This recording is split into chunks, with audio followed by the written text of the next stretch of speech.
I think this is the last piece that we needed to kick in, connect with the Zoom.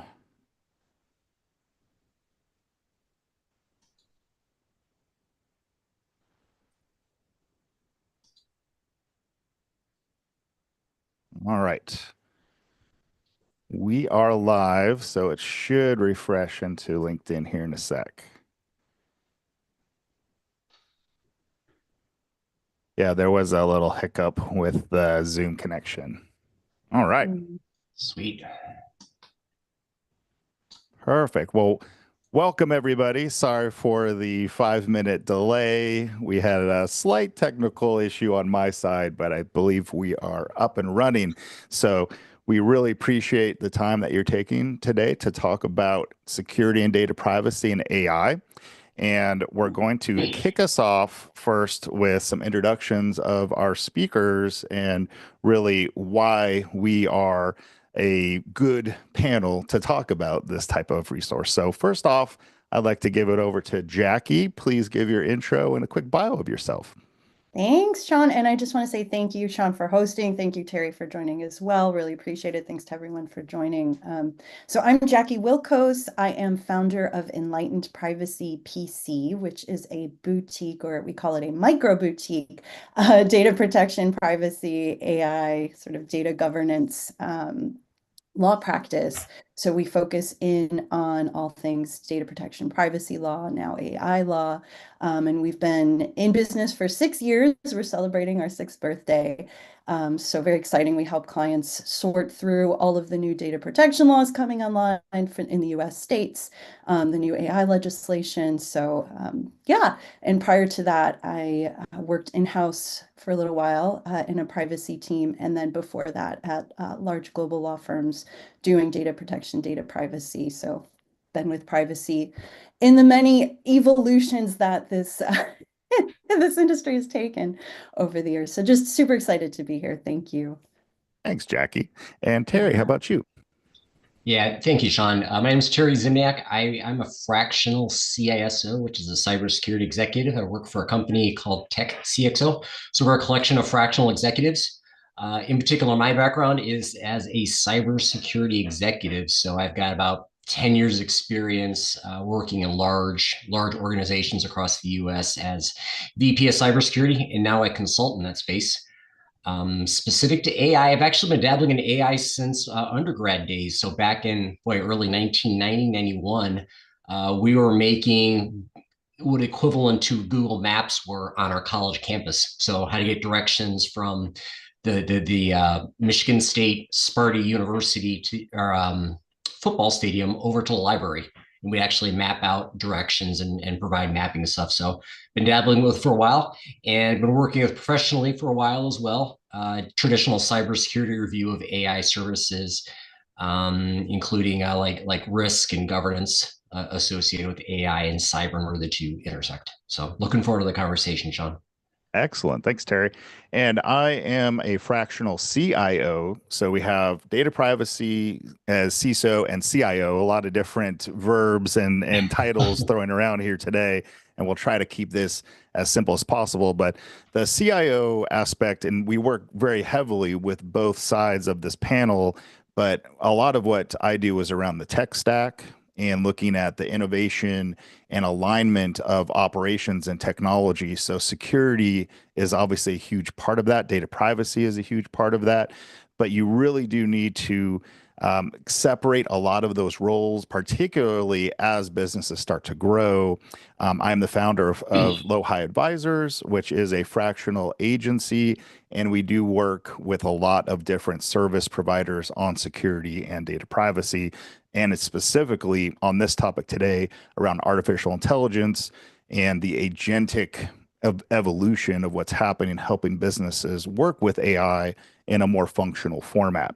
So we're going to be utilizing a very common panel construct, which helps kind of level set this topic today around a case study. And we're going to be able to put that case study around what we're all decided, which was a great one for a small business that's growing, is a 100-person marketing agency that is primarily supporting the tech and the life sciences business. And this agency is fully located, mostly located in California.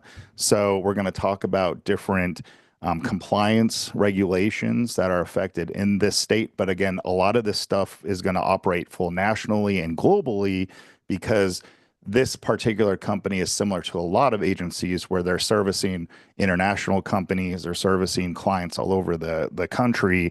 And so there's a lot of different things to have in that awareness piece. Now, the other aspect around what we want to talk about today is what are some of the use cases that a company like this is going to be called. And we're going to call this company North Star Marketing. It's a fictional company. And again, a reminder, none of this is legal or any type of formal financial advice today. This is all best practices in our opinion from the panel. And this is the beauty of doing things live on LinkedIn, is that we can take your questions also during this whole course of the process. So I do see we have a multitude of folks already watching online.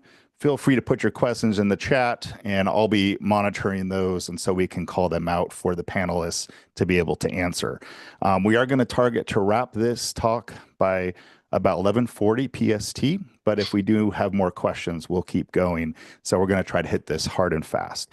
To roll back to North Star, these are some examples of different use cases that they're trying to look at, which is also something that your business might be looking at in a very similar way.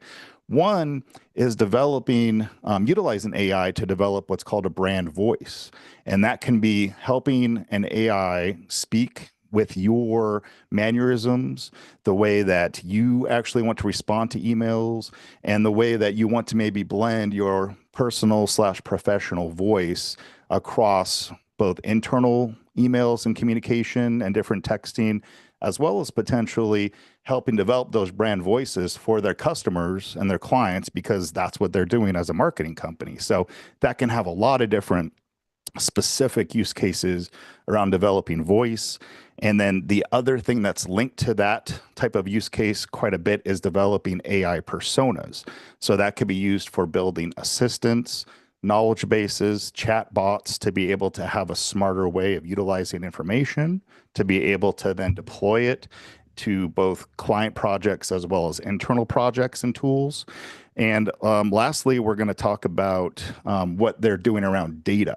And a big aspect around utilizing AI is making smart, potentially agentic workflows to scrape data over in different public repositories to be able to run marketing campaigns or sales campaigns, or even just internal thought leadership and other aspects of supporting their clients to give better targeted success around those pieces. And utilizing AI is a huge part of that, but it also brings a lot of risk and security because you're actually accessing data that is going to come from different sources. There's consent involved, there's compliance.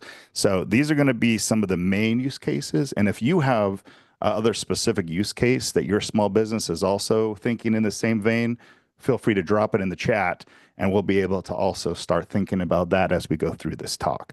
So I want to set the first topic over to Terry, because when you are developing a AI security strategy for a customer like North Star, what are the big things that you want them to think about as they start engaging with some of these AI use cases? Yeah, that's a really big question. We probably could talk 40 minutes on that alone, but I would start with the concept that AI is starting to trip on what I'm seeing as latent security issues. So if you already are having trouble with patching, with account management, with your backups, with data loss, whatever it may be, those issues that you have, those issues are being tripped up by the AI tools that are out there, like your Copilot or any of your large language models. I've seen cases where people had pilots of Copilot, Microsoft Copilot, they had to disable because Copilot was crawling too much and Copilot had too much access rights. So when Terry's asking about produce some HR reports, it's including payroll information. So if your access control lists are not buttoned up well, that could be exploited. Similarly, on the back end, if you're building a system of any sort, genetic AI, we're going to talk about quite a bit. All of those have to be properly patched. You got to be backed up. You got to have privacy concerns to consider as well. So I'd really start with the concept of, is your foundational security in place? Because if you're not where you need to be in the broad scope of cybersecurity and privacy, as Jackie's going to talk to, if you don't have that well buttoned up, you're really starting with a shaky foundation. I'd also add to that data governance. So is your security, your privacy, and data governance, those pillars have to be well set before you build anything on top of it, because again, any weaknesses in there is going to be carried forward into these solutions that you're building. And one quick follow-up there is there are some playbooks, like the NIST playbook, but it's very big. For a small Yes. business, how much investment would you recommend, putting into these playbooks or some of the other, kind of just navigation tools around setting up those three pillars, like you mentioned? The playbooks, or I'd refer to more like a compliance or a framework or something like that, are important, because even if I talk security specifically, any aspect of cybersecurity, don't feel that your business is secure because Terry says you're secure. You're secure if you properly align with whatever framework defines your level of security. So maybe your NIST, which is bigger company sort of cybersecurity. There's frameworks or guidance that the Small Business Administration has. There's specific ones from OWASP for AI. So these playbooks or these frameworks that are out there, certainly leverage it, because what it'll give you is a broad overview of what you have to account for. So NIST, which you mentioned, has the cybersecurity framework. On the cyber side, they have an AI risk management framework. On the AI side, they even have a privacy framework as well. But the advantage of the framework is a thought out structure. So maybe the NIST CSF has 100 plus requirements. Use that as a guidance and kind of a checklist to go through. So unfortunately, it may not be an easy read, but at least skim through it, use it for reference to make sure you're looking at broadly to give you the flavor of risk you have to deal with. Because if you're looking at cybersecurity and you forget contracts, you're going to be in trouble.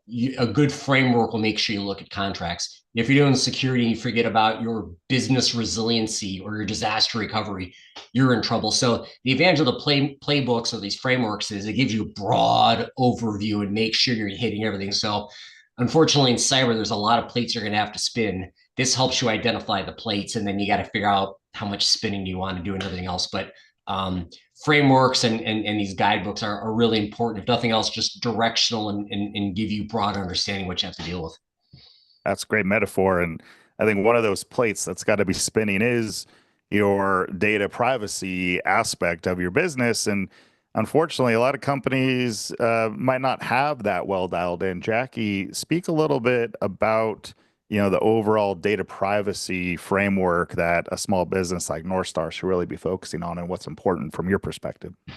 Yeah, and I think in this landscape, considering the onset of AI and the new, sort of sparkly AI tools that can make things so much better in your business, all of a sudden, I see a lot of companies really excited to adopt and try these out, without necessarily thinking about, whoa, wait, but how do we actually want to use them? What are the implications? So I think especially a company like our North Star company, there are sort of two arenas of consideration. Sean, you were talking about the different use cases, like speaking with your company's voice, using AI to do that, or using AI to develop personas, or to crunch your data, things like that. So I think a few things that a smaller business needs to be thinking about, to Terry's point, how is the use of are these new AI tools, or really for privacy, it can be extrapolated out to any tool that your business is using. How does that line up with our own internal sort of framework, our own internal North Star, our privacy principles, Hmm. how we handle personal information? And I think in a marketing space, especially, you're dealing with CRMs, you're dealing with customer data, prospective customer data, and that what are the promises you're making to your customers, and also internally to your personnel, because AI, these tools can impact both sides of that coin, your internal data, your internal business operations data, as well as data that you're handling on behalf of your customers. So you want to be thinking about that. So that implicates things like what's happening in your privacy notice. Do you have a privacy notice on your website that describes what's happening with the data? How did you develop that? Did you use AI to draft that? Right now, I'm seeing, maybe not the best idea to use AI to draft your privacy notice. We can get into that later. But if you have internal, principles or an internal data governance, data protection policy framework, what are you saying? Or maybe that needs to be updated to cover the use of AI tools or set, more definitive standards for how to use that. Or maybe you just have some sort of short list of guiding principles for your own internal staff, your internal personnel that says, hey, here's how we want to be using AI. Here's what goes into the inputs. Here's what doesn't go into the inputs. Your customers, North Star's customers may be asking, are you using AI as part of your operations? How do you use that? What are you going to be doing with my data, with my, CRM data, for example, or anything like that? And so North Star needs to be ready to answer those questions. And so maybe there's something in addition, you have additional disclosures. A lot of AI legislation coming online now, it requires in certain cases disclosures about what the AI system or the AI model, what is it trained on? How does it operate? How does it handle data? I think the biggest question, of course, is, are you using my data to train your model or whatever model is underlying the system, right? So North Star may be getting that question and needs to be prepared to answer that question. And same deal internally, is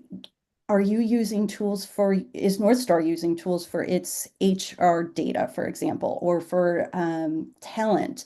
What is it doing with its internal data of its personnel, of, its own customers? So thinking about, do we want to use a new AI system for, we want to scale, we want to recruit, we want to do this in an effective and efficient way. There are some, guardrails to watch out for, because some of the new AI legislation coming online addresses high risk uses of AI systems, and the HR space is a potent area where that high risk third rail could be tripped. So you want to be very mindful of that. So that's a lot, but I think it really comes back down to, similar to what Terry was talking about, what do we want to be doing? What are our principles? What are our guiding? North Star is not an accident in terms of the name of the company, but really, what are our guiding principles? How do we want to address it? And yes, it could be as extensive and broad as really crisp policies and procedures aligned with the Risk AI framework, or NIST, did I say risk? NIST AI framework, but it could also be very simple. And I've seen clients do this where it's just a very quick, short, one pager or less, where it's just guiding principles on, we won't put personal information into AI systems or models for right now. Or if we do, it's this limited amount of personal information. And we have, to Terry's point, the security controls in place to make sure that we're not doing that. Or if we want to, we're going to have an escalation process to say, okay, but this is a really important tool or model that we want to use. So maybe we have an exception, but we do it in a very, risk averse way, or, we do a risk assessment, things like that. So having those principles, having those guidelines in place so your staff understands what's happening, and then you can explain it to your customers as well in terms of how AI is being used and how their data is being used with respect to the AI tools that you're putting in place is very important. Yeah. So That's a I great think point. if you need that basic strategic and governance level. It could be a big exercise or small, but you got to have some kind of clarity and some common message, which really drives everything else. So maybe one of the takeaways from this first discussion here is that willy-nilly, let's run fast. Just take a second and think through your strategy. Let's all make sure we're talking the same language. Then even with basic governance and strategy, you can in theory run faster. we understand what's acceptable, what's not. We know when we can run fast, we know when to run slow, but it takes a level of strategy and governance on top. So I would very briefly tap the brakes and make sure you got some core shared understanding within the company.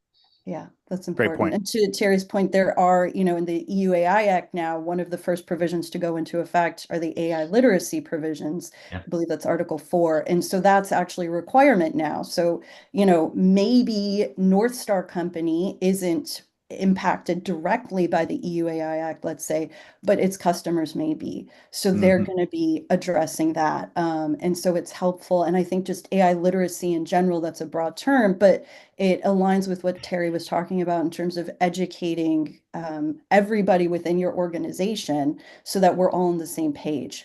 There are so many even definitions of AI. Like, what do we mean when we're actually saying AI in the AI ethics space? That's a really important factor to take into account.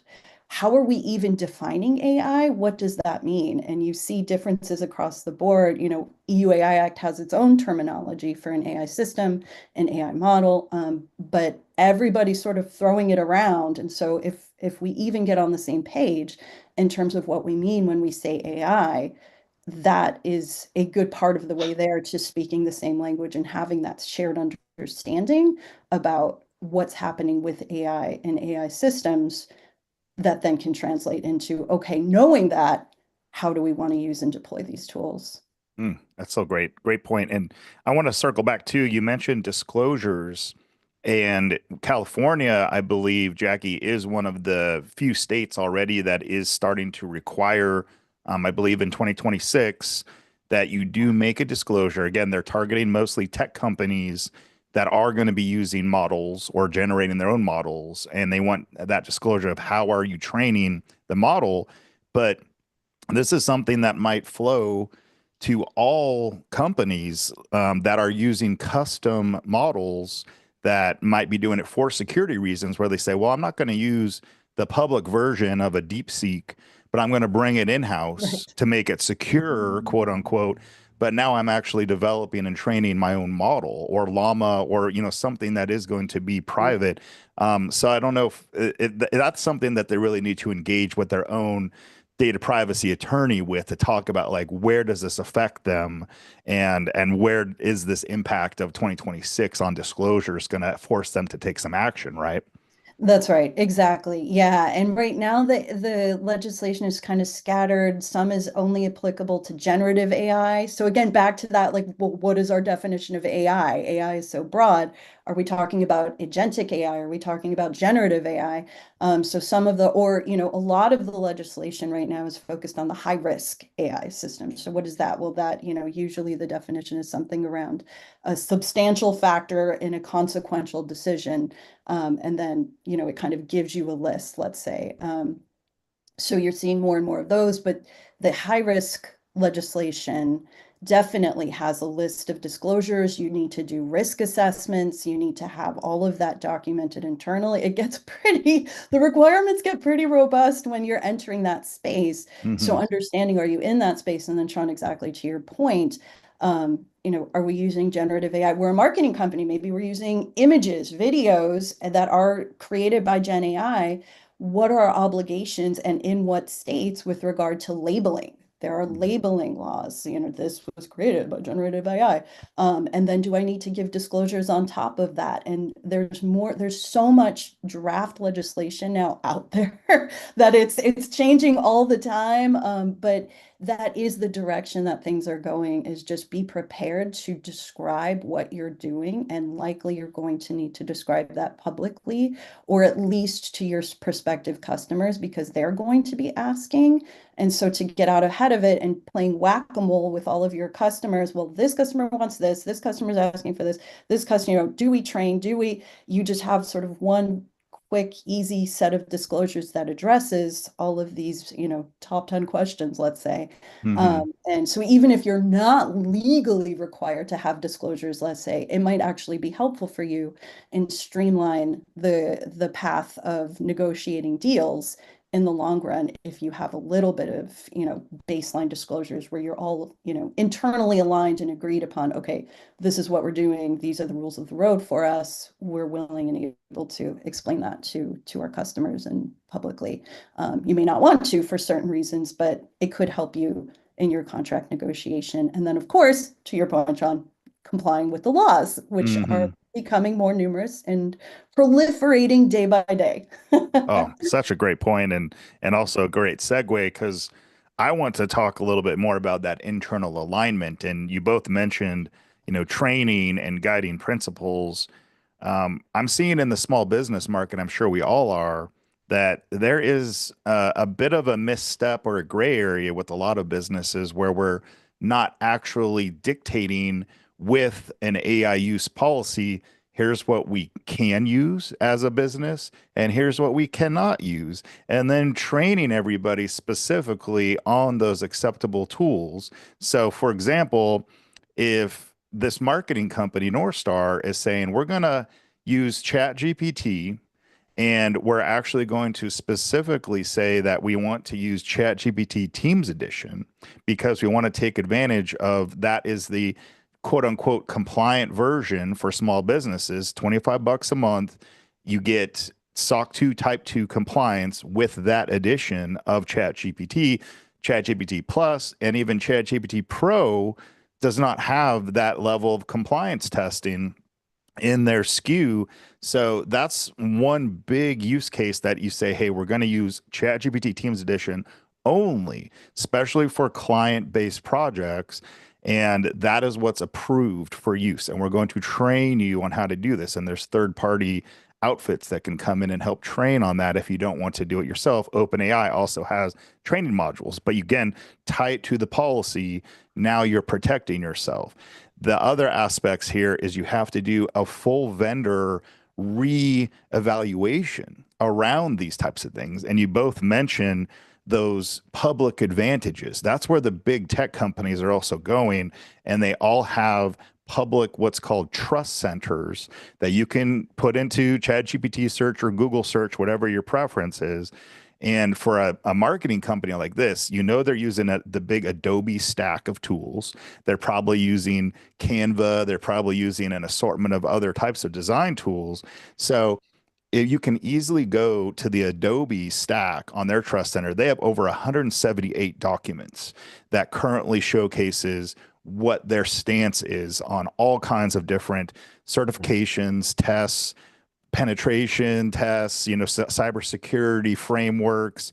Those large companies really do invest in a lot of this for that reason. They want to be transparent. They want to showcase that if you're using our tool, everything is good to go over here for the most part. Whereas other smaller businesses, maybe it's a web design company, maybe it's another type of service slash product provider, they don't have that war chest of capital to invest in doing all the different tests. And some of the tests like SOC 2 are becoming more available to smaller businesses. I'm seeing even IT vendors, managed service providers going that route to help showcase that what they're doing has been tested by a third party. But as we've seen, even in like the crypto space and others, just getting a SOC 2 certification doesn't mean that everything is above board. You might still have some other skeletons in your closet. So you do want to be able to have those very like honest and transparent conversations with the vendors that you use, particularly in this new AI like innovation, explosion that's happening because things can change. And as features ship, this is even happening in the accounting and some other spaces. Mm-hmm. All of a sudden there might be an exposure of data across the wire, literally, where it's like, hey, I'm seeing reports from a client that is not me or not mine. Why am I seeing this? And that's happened in the last couple of months. And it's just because that vendor doesn't quite have all of their security principles tied together well. So you want to really be aware of what's happening in all of those spaces in the vendor market because it can really change things. And one quick tip is that they should have a trust center that is backed by some of the major third-party technology platforms like Vanta or Drata or Secure Frame, et cetera. There's a ton of them, but it should basically have that alignment and it should be tied to the company that provided that third-party certification as well, so that when you look at a report like a SOC 2 Type 2, you can see who did it. And if it is potentially a group that is not quite a name, you might have a little doubt around what actually was done because it might have been done on a discount perspective. But again, it just means that you have to look at it holistically and tie that back to your policy so that when you tell your clients, no, no, no, we're dealing with vendors that really take security and data privacy like personally, and they depend on that feature. You can actually say that with your own trust that yeah, we're good to go. We've done our due diligence. But if you blindly trust just because a sales agent told you, that's where you get yourself into some trouble. So we're And I think, Sean, this is where you can start talking about using AI as a business differentiator. So North Star, maybe they choose to embrace AI, and that's they're going to talk about there to their clients and prospects. Just like 10, 15 years ago, these service providers would talk lead conversations in cybersecurity with prospects. Let's tell you how great we are at cybersecurity. It's a core component of our company. It's important to us. We have SOC 2, we have whatever certification. That's a differentiator. Maybe North Star wants to use AI as one of its differentiators. Hey, we've embraced it. We're going to tell you, we're going to proactively tell you the story. We're going to tell you how we're aligned to NIST AI risk management framework, whatever it may be. Maybe you lean in, and maybe that's part of your North Star, part of your organizational strategy. But yeah, go ahead and embrace it if you want. It can be a differentiator, and maybe you lead with that conversation. It really can. And yeah, Jackie spoke on that too. It's like sometimes having that transparency is going to be the differentiator that wins you a project and wins you a really awesome, contract. But if you can't, I'd say you're for sure taking a deeper risk than other providers that are out there. So that is going to be that cost benefit that every small business is going to have to do internally to make sure that you're in the right place. And then you have different fractional resources and in legal resources like here on this panel that you can also refer to. And if you need help finding that, that's where you can reach out to us and we can be able to help you with that as well. Yeah. Um, And just to add to that, go ahead. Sean and Terry, sorry to cut you off, but I just want to emphasize that point because that comes up a lot, even in the privacy space. We see, a lot of companies or, different internal teams see privacy as sort of the house of no or, the cost center. And I think, having that conversation to realize like actually this can be a net benefit, a Mhm. selling point, and a key differentiator to show that actually we do think about this and as more and more, and actually we care and we implement it and we have measures in place to address it. And we're being thoughtful and intentional about how we manage the data that we're handling on your behalf. That actually looks really good. And in the climate of intensifying and proliferating privacy laws, AI legislation, it's becoming more and more almost like a necessity. Mhm. But there still is that mindset out there of, this is going to cost so much money. We need these, annoying lawyers involved. And I am here to say that there are many times where it actually turns out to be a benefit, smooths the road ahead in terms of deal closing, and helps you to stand out as a different, the bright shining North Star, because you've thought about it. And well, clearly I want to go with this company, North Star, who's thought about it, who can answer my questions, who has these thoughtful guidelines in place. So yeah, just to emphasize that point. That's a great point. And I think legal in general can be the house of no, not even just data privacy. So you do want And it to, depends on your yeah, attorney, but yes, right. I think in most in-house teams, and we like to operate more on like a fractional mindset model where we're part of the team, right? Mhm. Here to think about what you're trying to do, help you understand. And again, like we talked about, this is not legal advice, of course. This is just my own personal opinion, having been doing this for a long time now. But yeah, the sense of, well, you're just going to tell me no, so I'm going to go forward. You're going to tell me no, I can't use this AI tool, but I think it's going to be a massive benefit for our business. And if we don't use it, we're going to be left behind. So we're just going to plow ahead and go ahead and use it. That I think it's having conversations with thoughtful counsel who understand your values, understand where you're going, Mm, want to go and help you get there, but in a way that, you're not going to be setting yourself up for problems later and having to unwind, backtrack, having things blow up. You're not meeting customer promises. You stand there saying, I don't know, when you have a prospective customer. You're racing behind the scenes. That's what I see. Like, hey, we're getting these questions. We don't really have this in our contract. Like, it's super old. What do we do? right. And so if you're, it's always beneficial to be thoughtful about these things going forward because I'm seeing it's more and more of an emphasis these days. Hmm. Again, back to legal and privacy can be, a helpful resource if everybody's working together and aligned on the same page on goals and values. Oh yeah. Super great tip Yeah. too is what Jackie just mentioned. If you haven't already started to look at refresh all of your policies and procedures, AI should be that trigger right now where you're looking at refreshing every single policy procedure that you have to make sure it aligns with these new tactics. And one quick little switch to finalize this chat is we wanted to also frame up one new use case that North Star and many businesses are looking at. They're calling 2025 the year of the AI agent. And a lot of small businesses are looking at agents to help uplift and still keep our human workers in the loop, but actually now have digital workers support all these manual tasks like data scraping, like all these different things that a lot of people are just like, oh, I don't want to do it, and being able to then leverage AI. So one big example of that is handling customer requests and basically doing customer service. It's becoming very clear that in the small business community, like for marketing companies and different professional service providers, you can really utilize agents to be able to triage and respond to tickets just like you would in the IT world, and sometimes be able to then provide solutions that may need to then also include a human counterpart. But that creates a whole level of risk and access to data that we wanted to talk about. And there's in the last couple of weeks, like Manus has come out that is also an autonomous agent that's able to try to figure out solutions without actual programming.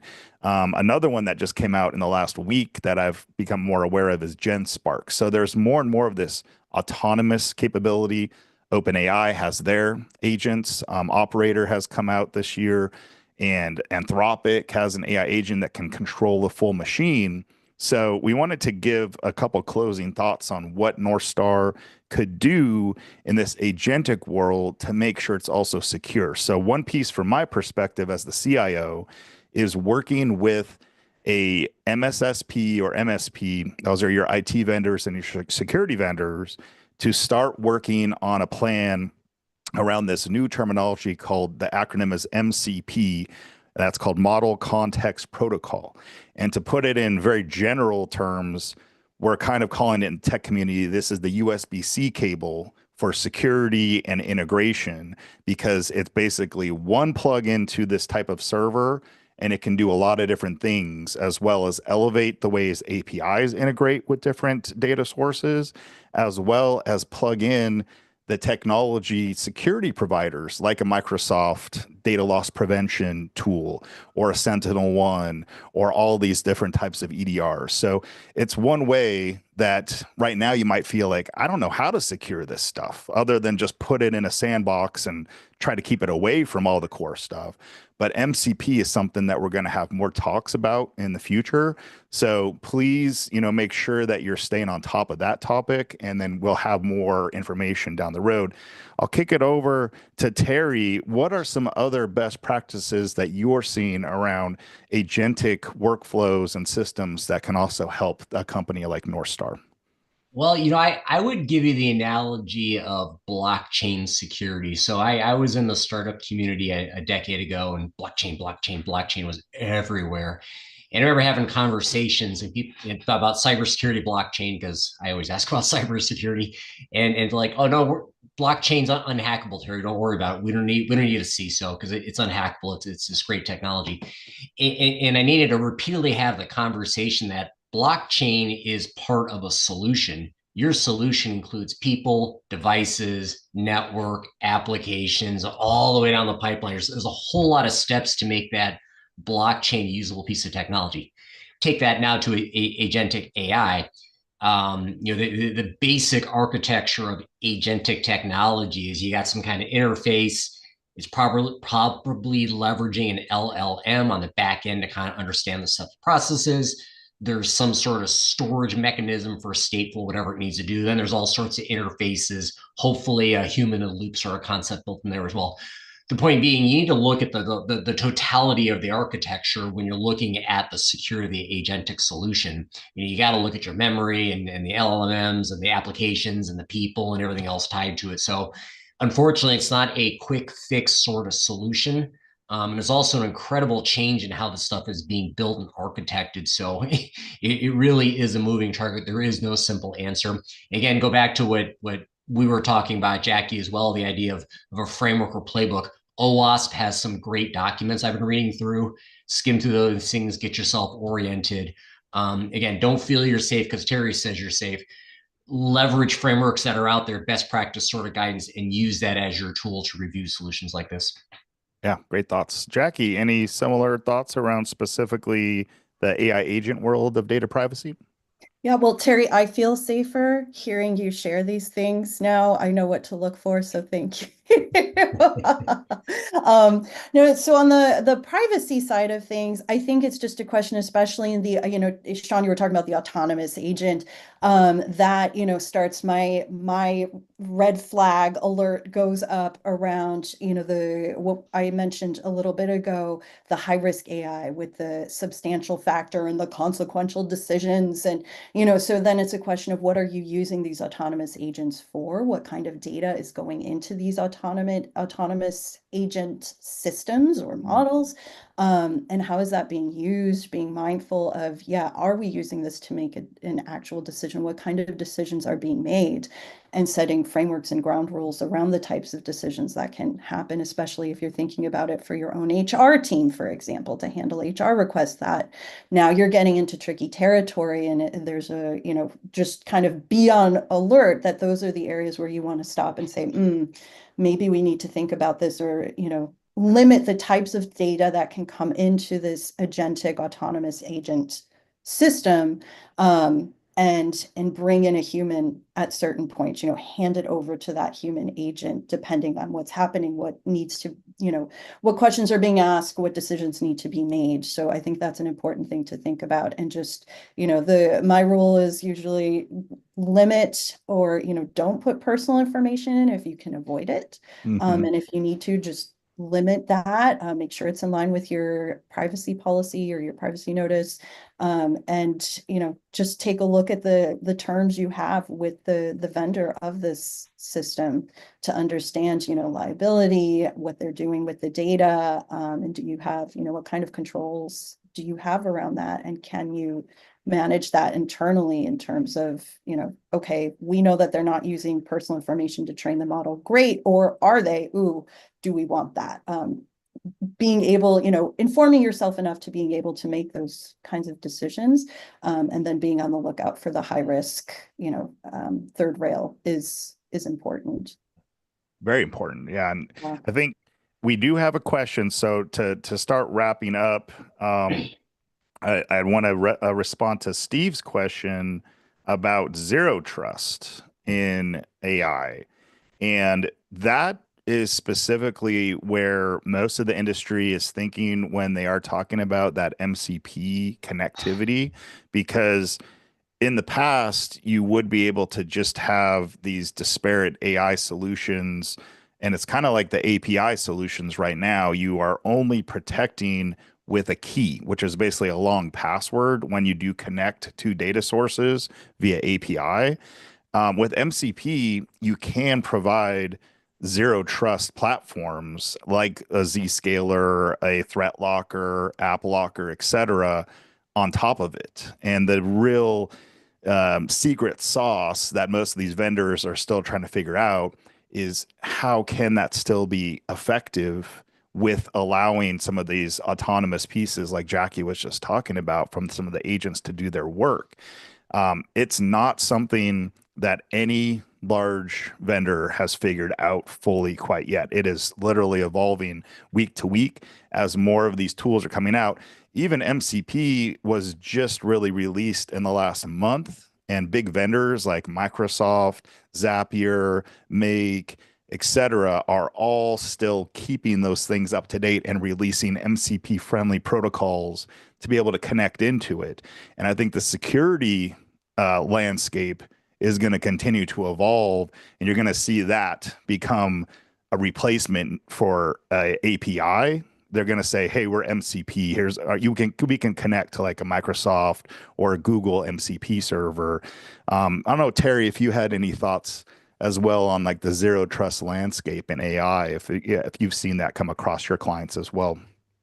No, I don't have much to add. You covered it well, and I think you know the technology better than I do, as with your architecture background. I do get a lot of questions though about AI in security tools and how to protect generally. I would Mhm. say that most vendors have already incorporated AI into it. So your web application firewalls, your workstation protections, your authentication, everyone's building AI into their security tools. So if you keep your tools up to date, use what's out there, you kind of will natively inherit these AI protections in your security infrastructure. Now, I would also add a second thing is a disadvantage of not keeping things up to date is the vendors will keep their tools up to date looking for AI attacks.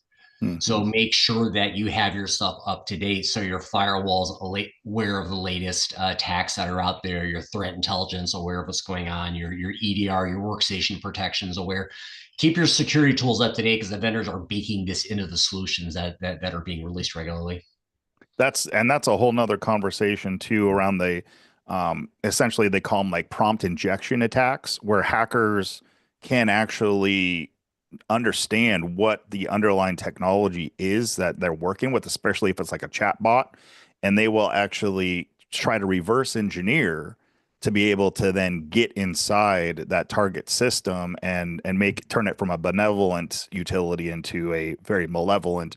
So that's something, and maybe in closing, we can all go around, Jackie, if you had like one big target closing statement for North Star and any small business owner, what would you ask them to do to make sure that they do stay ahead of something like a prompt injection attack or anything similar that could be negative to their business around AI? Yeah, I think from my end, I'm going to kind of softball it a little bit because I'm looking at it more from the privacy legal end of it. And I'm just personally also in advising clients very big on education. So back to the beginning of the conversation, the AI literacy or just educating the teams is very important and having them understand and know that this is a potential risk factor. I think a lot of folks, see the benefit, but don't necessarily have the background in understanding what the world of risks are. And I think the prompt injection is definitely an important thing to pay attention to, and not something many are actually talking about. I was just having a conversation with somebody in the ethics space about a week ago, and that came up. And so that's what I would say is just really starting with education and yeah, aligning on understanding about what the potential world of risks are and then getting yourself poised to address them. And maybe a sub takeaway too is, watch what you're doing with personal information and be very careful and mindful about actually using personal information in your inputs and do it Mhm. strategically. Well, Smart, I got smart. two in there, sorry. But I think they're both super important. So Totally, totally. Terry, how about you? Any final thoughts for North Star?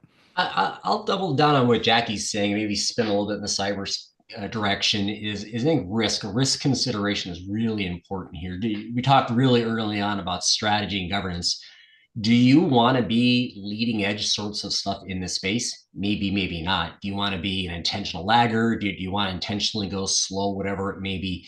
You need to have some intentionality behind this because this stuff is risky. There's a good value, there's good risk and bad risk. Good things can happen, bad things can happen. And it's not going to be cheap. You've got to absorb these risks and deal with these risks, privacy risks, security risks, competitive risk, regulatory risk, all these things that are out there. So put a level of intentionality about this. If you want to go fast, go ahead and embrace it, but realize there's a lot of risks behind that. And then you better get your leadership team together and really make sure we all agree on the risks that we're accepting. If you're going to be slow, again, that may be appropriate for your business. Be intentional. Hey, you're going to fall behind and AI is going to trickle in anyway, and just be mindful of that. But I think an intentionality and alignment with your business objectives is important.